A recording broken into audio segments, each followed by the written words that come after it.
What's up, Rockstars? Welcome to the top 5 games that I love and yet never play.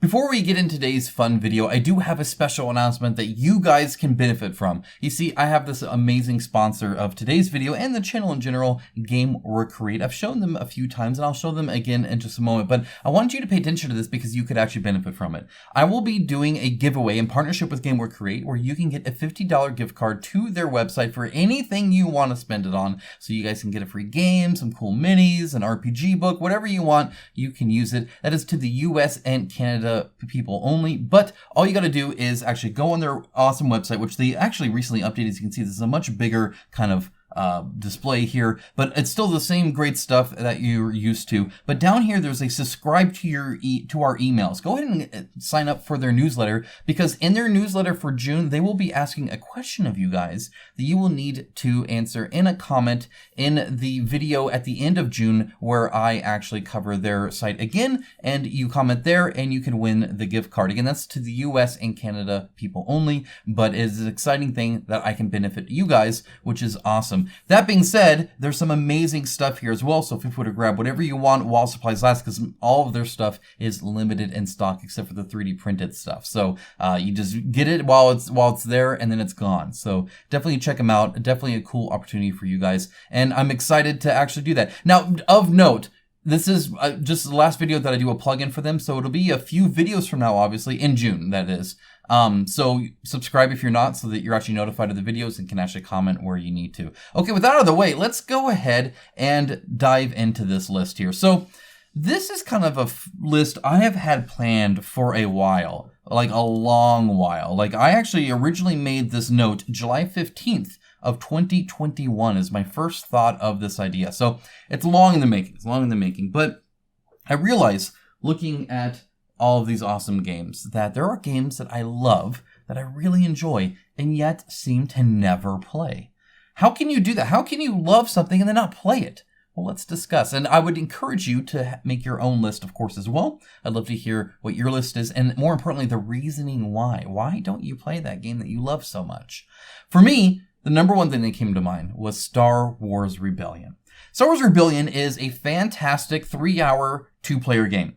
And that description alone also defines why I never play it. It is not exactly a common thing where I have just one other person that wants to play, and they want to play a more chunky game for 3 hours and not something like some quick card game or something like that.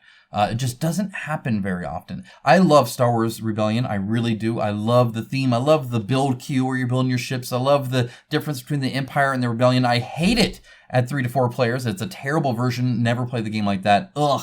It does this thing where it's a 2-player game, but to make a 4-player, you just do half of the work and the other person does the other half of the work. So you're playing a 2-player game with 4 people. It's dumb. I hate that style of board game, and I do not like it at all. But as a 2-player game, I love it. I love the Star Wars theme, especially the original series, so I'm glad that's there. I love having Chewbacca be a Jedi and then capturing him on a Death Star and forcing him to watch as they blow up Kashyyyk. I love doing the sabotaging as Rebellion. It's just a lot of fun. It's a great game. Really enjoyed, but 3 hours for just 2 people isn't something that happens very often. And even if it is, there are other alternatives that normally I can table quicker and just have some fun with somebody that wants to play a board game, as opposed to like a board game night where I have multiple people and that's what we're doing. In which case, can't play Star Wars Rebellion. It's a 2-player game. So love it, but it just doesn't come up very often. I play it once every few years at this point, it seems. And I enjoy my time with it. I'm glad it's in my collection, but I wish it was a game I could play more, and I just don't. The second one is actually what really spawned this channel to be what it is today. And one of my all-time favorite games is Hate.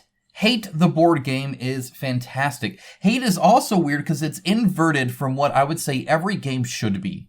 You see, normally you want to have a great first impression, and yet the first game you play of Hate is going to be the worst game you play of Hate. It is a campaign-style skirmish game. You can do one-offs, but that's not really where the charm is. It's really this campaign game where you're going through and you're customizing your army, but instead of doing it beforehand like an army builder or a deck builder or something like that, you're doing it over time as they gain scars and they gain all these perks and upgrades to your tribe and stuff like that. And so you're doing all of these different things to customize customize it, gaining mercenaries, and then you have the fun. Then you have all the dice mitigation. Then you have your units working the way you want to and the army that you have. And it's great and fantastic when that happens. I love the dice activation combat stuff. I love really everything about the game, except the fact that as a campaign skirmish game, 2-player pretty much only, again, that you really have to invest a few nights into it to really get to the point where I love it so much. And so that kind of actually makes it towards not played on a whim.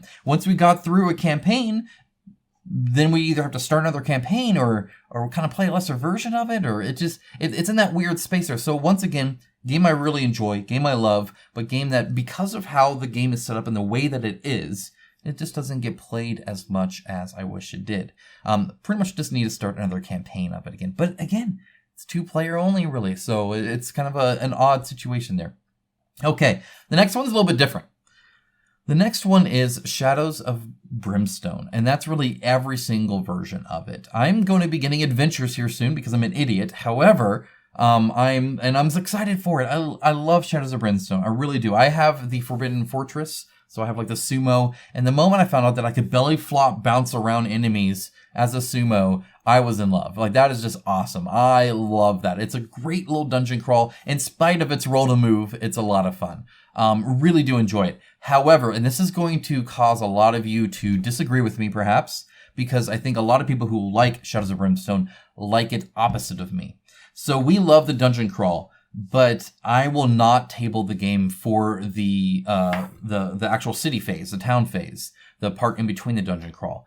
And Shadows of Brimstone leans heavily into this, where you can go gambling and play cards and, fight bandits and do all this stuff within the town. In fact, they have whole expansions. You can spend hundreds of dollars enhancing and extending that time in between the dungeon crawl to have more of that town phase and the involvement there. You could rent a horse for your next thing, and it's super cool idea-wise. And I actually don't mind the gameplay, but I will not table it for that. And it takes long enough for us because we want to be able to play it fully and be optimal going out to the next mission, that it's almost its own game session.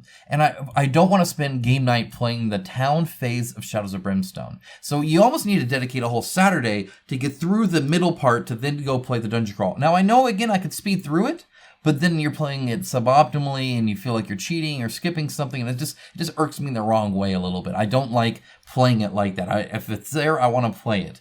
And I would love to play it, but I don't know if it wins out over other options where I don't have to sit through a town phase in order to actually play the game, which is very similar to my last one. So I'll cover that in just a moment. But before we do that, I'm going to talk about Joan of Arc. Joan of Arc is a really, really fun game. I very much enjoyed it. As long as the scenario isn't some poorly tested impossible thing and stuff like that. There are a few of those in there. It's Mythic Games. That's just how they were back then with their deliveries. They weren't exactly good at crossing all the dots or crossing all the T's and dotting all the I's or whatever that term is. They weren't great at it. They were about as good as I was at saying that. So they had some issues. But the scenarios that work, or just the skirmish level part of it, fantastic gameplay, a lot of fun, very much enjoyed it. And it's so thematic with all the terrain and stuff like that. I have so much of it, and I really do enjoy the game once I'm playing it. Keyword is once I'm playing it. The setup the first time I was setting this game up, was 3 hours, and I'm not even exaggerating. You see, not only do and they've improved it with the 1.5, but it's too little too late, and there's still some issue. But they didn't even create their scenarios with the final components in mind. So they would ask you to put stuff that doesn't exist, like, put 2 of these units. And first of all, you wouldn't know what the unit's name was because there was no name. So this is a small little image. So you're trying to figure out what the small little image of the unit is. And then you don't know what box it's in. And then in the box, you don't know what bag it is, where they're all poured into one bag. So they're not even organized. Or they might be in one of the 5 trays that you then have to open up and look through and then put back of 5 to 6 boxes that you're also looking through. So you're searching and you find one. And then it's like, okay, it's asking for another one. It might be in the stretch goals box. It might be in another expansion. It might be one you just missed in the bag, or it might not exist at all, and they're telling you to use a piece of the component that doesn't actually exist. You don't actually even have that. It didn't match that. I spent so long searching for these minis the first time that the entire game night was taken up setting it up. Now, I persevered through it and I played it and I reviewed it and I enjoyed the game once it got playing. Once I kept it set up and pre-made the scenario before game night even started, it worked. But once I packed it up, right, I played it one other time. Because it's one of those things where, do I want to take that off there? Do I want to sift through everything? Because even though now they've improved it slightly and it sets up a little bit better, it's like 12 boxes to look through. It's all this stuff to go through. It's still not optimal. It's just a big lift to play the game. So the game is fun. If you have it set up and you want to play it, I will guarantee I'll say yes. Let's play Joan of Arc. That sounds like a blast. But do I want to ever set it up again? No. I don't. Not ever again. It's kind of weird because I'll set up Warhammer, but it's actually quicker to do that because I just have my arm and I set them down there and we set the train. Does that look cool? Yeah. Okay. Then you go. So it looks like it's as big or bigger than Joan of Arc, but it sets up a lot easier. You're not sifting through all these different boxes trying to get the right unit and doing all that other kind of oddity. So that one, again, another bummer. Really love the gameplay. Hate the setup. So that brings me to my last one. And again, before I go into this one, I would like to encourage you, again, let me know what your list is. I would love to hear about that in the comments below. It would be very interesting to see what you guys are looking into. What prevents you from playing games? It'd be something that I could learn from when I'm looking at Kickstarters, but also just talking to you guys. There's this cool game here, and I see something I'm like, I know a lot of you guys don't like this. I'll be able to mention it if you share it with me. So please do. I'm honestly interested. The last one is Madara. Now, this is kind of what's a caveat that I think I will still play it more. I do. This is probably the one I'm most likely to get more significant time in because it is a really fun game. A lot of people call it easy, but I actually love what I call dungeon romps, where I kind of like the ARPG theme in video games like Diablo and stuff like that. Where I'm just like going around and killing guys everywhere, and it's this power fantasy thing, right? I can like headbutt a goblin to death and just tear through stuff, and there's barely a challenge. Every now and then a big enemy will come up, and that'll be a challenge. But otherwise, it's just going through stuff. Love it. It's a lot of fun. The ability to kind of craft your own character, also a lot of fun. I've had a lot of enjoyment from what I've played of Madara. However, the story. So the story takes a long time. It's one of those games that's unfortunately nowadays kind of an older style. It used to be the only style. You read a block of text, you play the game. You read a block of text, you play the game. And that's the scenario. It's story, you fight. Story, you fight. Story, you fight. There's no story within the gameplay, or you're not playing within the story, or vice versa, right? And so that was kind of the style that it's written in. And the problem is that the story is long. Now, that's not necessarily a bad thing per se. It's not exactly the most gripping story I've ever heard in my life so far. Like when it comes to something like Oathsworn or And Trespass Odyssey or something like that, where I'm just like super interested in what's going to happen next. But it's okay. It's not bad. It's not bad at all. I think it's fine. However, it's just really long. So we end up doing the audio app, but then we have to listen. And it's literally, our gameplay sessions is setting the phone there and sitting here for half an hour, literally, while they talk through the story. And then, okay, now we can play. And then you sit up and you play. And you have a blast playing it. But, again, just like Shadows of Brimstone, and I said I kind of refer back to that, right? Is I don't, like, right, we left off after a gameplay, after a really fun gameplay. But now we know that there's the next audio, right? The next story bit. And so to get all that game set up and sit down so that we can sit down for half an hour and listen to it is a hard sell. We almost need to do something like we all listen to it on our own and then come back to the gameplay or something like that. I don't know. It's very hard because I also don't want to just play it and then not pay attention. I know there's an abbreviated version. The abbreviated version is too abbreviated, right? And I don't want that either. So I would almost need something in the middle. It's on me. I know. It's just, I have so limited time that when I'm ready to play a game, I want to just play a game. And adding half an hour of story up front is a kind of a tall ask.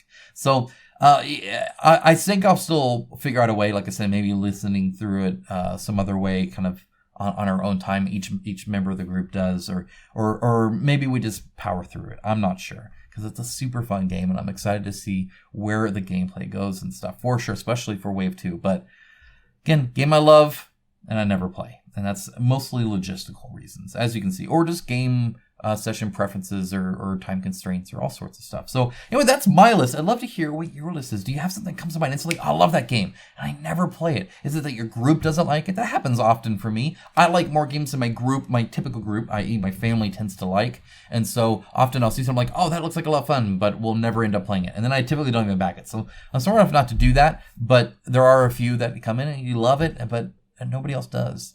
Maybe you don't play it that reason. Anyway, I would love to hear what your reasons are for that. You let me know. And again, huge shout out to GameWare Create for sponsoring today's videos, sponsoring the channel. They are a huge help at keeping this channel running for you guys, and I do greatly appreciate it. Be sure to subscribe to their newsletter so you can enter for a chance to win a $50 gift card, and be sure to subscribe to this channel so you can see when I post videos, so that later in the month you can leave your comment answering the question that they'll answer or that they'll ask in that newsletter, and then you can win yourself a free gift card. Sounds awesome. Can't wait to give back to you guys. You guys give me so much. I always appreciate it. Guys, have a great rest of your day. Take care, guys.